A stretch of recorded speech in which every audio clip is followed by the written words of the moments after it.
everyone, welcome to my April wrap-up. It is May and it doesn't feel like May, it's way too cold. So yeah, I've not read as many books as I've read in the last couple of months in April. However, the books that I've read were so good and I absolutely loved them, so I'm not too upset about it, to be fair. And I would like to talk to them about them to you because all of them were fantastic, basically. So the first book that I've read and completed in April is Nevernight by J. Kristoff. Oh my gosh, this is one of my new favorite books of all time, and I did not see it coming. Oh my gosh, I read this for a book group at my bookstore. And I knew it was quite dark. I knew it was a dark series, that's not usually my thing. So I went in with sort of already low expectations, but wanting to get into it, wanting to see if I would like it, and possibly get rid of it if I do not. Oh my gosh, it was so good. Now, the first thing that really caught my attention with this book is the narrator. The narrator is amazing. He is sassy. He comments on the characters and the story, which is something that I really like in books, so I was already persuaded for the book starting off. It does get dark, I'm not gonna lie about that, but it didn't get too dark for me. It didn't pull me out of the story because it was written in a way that I trusted that everything was going to turn out okay in the end. And I liked that about the book because it didn't make me feel nervous at all reading it. The characters, oh my gosh, they're such cinnamon rolls. Oh my goodness. But also absolutely terrifying people. Okay, so with the story. This is the story of Mia Corvair, who comes from this big family that sort of tried to overthrow the Senate, I think, and her family get basically executed or put into prison, and she decides to take revenge on the people who did this to her. So she goes to a school for assassins and meets really fantastic people along the way, and is followed by this cat that's the sassiest character in the world. Oh my gosh, it is fantastic, absolutely fantastic. The world building is fascinating. It is so well done and so well thought out, and I enjoyed every single moment of it. I was rooting for the romance, which is so rare. Honestly, I never root for the romance if it's not a queer romance. It's so rare that a straight romance is done well, and I thought that it was done well in this one. And just, oh my gosh, this just destroyed me, and I loved it. Yes, okay. Read it. Read Nevernight, honestly. Okay. The second book that I finished in the month of April was a reread of Harry Potter and the Goblet of Fire. I've read this so many times. Love it. It is, I would say it's one of my favorites of the series. The third one is definitely my favorite.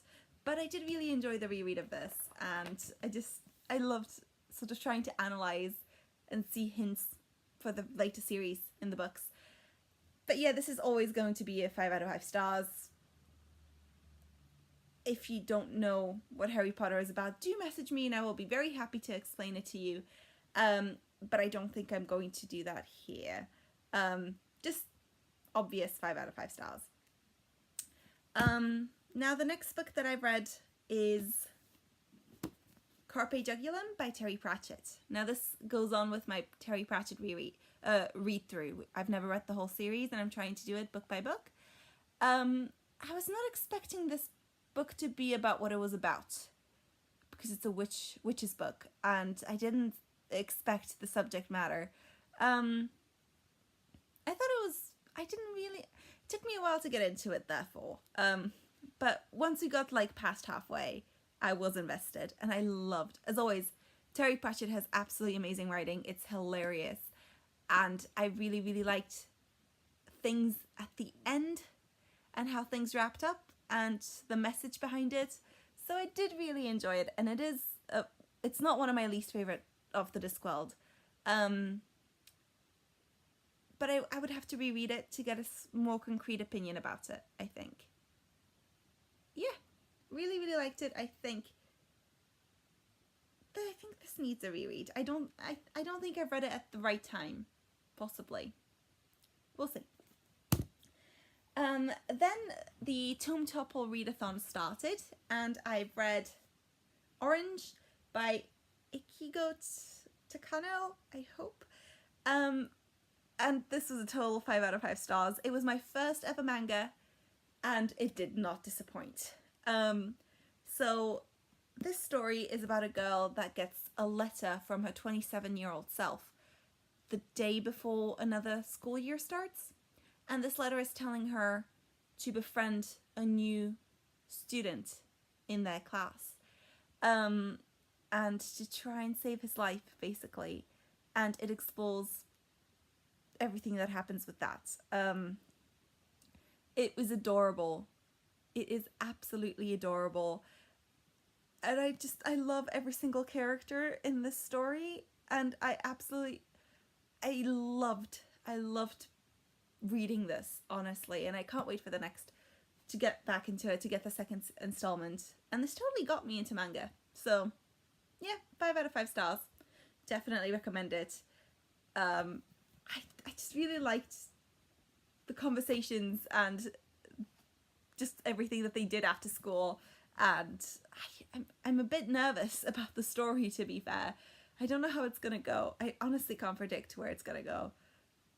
So yeah, hopefully it's going to end well. And lastly, at the end of the month, I finished The Hero of Ages by Brandon Sanderson, which concludes my read-through of the Mistborn series. Now, I've read the first 2 books of Mistborn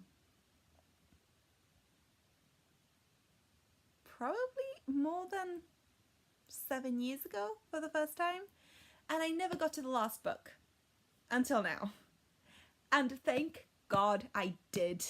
Honestly, the world building that happens between the second and the third book is absolutely fascinating. The way things get flipped and just it completely changes how we thought about everything.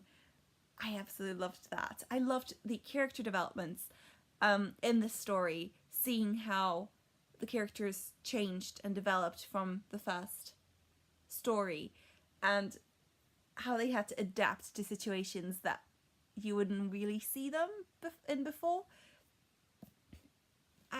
Of course it was well written, it's Brandon Sanderson, but it's one of the most hopeful stories, and I love it, and it's adorable. And actually, it's quite similar to Strange the Dreamer in a way. I should probably do like a, if you like this story, read this story sort of thing. We'll see. But oh my gosh, this is a huge book, and I flew through it, and I definitely recommend it if you are looking for a very big adult fantasy. Now, in April we've had the Owls Readathon, and I have completed the challenges that I needed to complete for the role of zoologist, but not in the order that I set out in my TBR. So for Care of Magical Creatures, the prompt was to read a book with an animal on the cover, and for that I read Nevernight. For Charms, it was the prompt age line, and to read an adult book, and for that I've read The Hero of Ages. For Herbology, it was to read a book with a plant on the cover. I've read Orange. As you can see, there's a lot of trees on the cover. And for Potions, the prompt was to read a sequel, and for that I read Harry Potter and the Goblet of Fire. And lastly, as an additional for Transfiguration, I read Carpe Jugulum because the prompt for that was to read a book with red on the cover, and this book has quite a lot of red on the cover. So yeah, I completed all of my essential prompts and I'm quite happy with that. And considering the fact that all of my books were huge books this month, like huge fantasy, yeah, I'm happy with myself. Okay, thank you so much everyone for listening, for tuning in, and I will talk to you soon.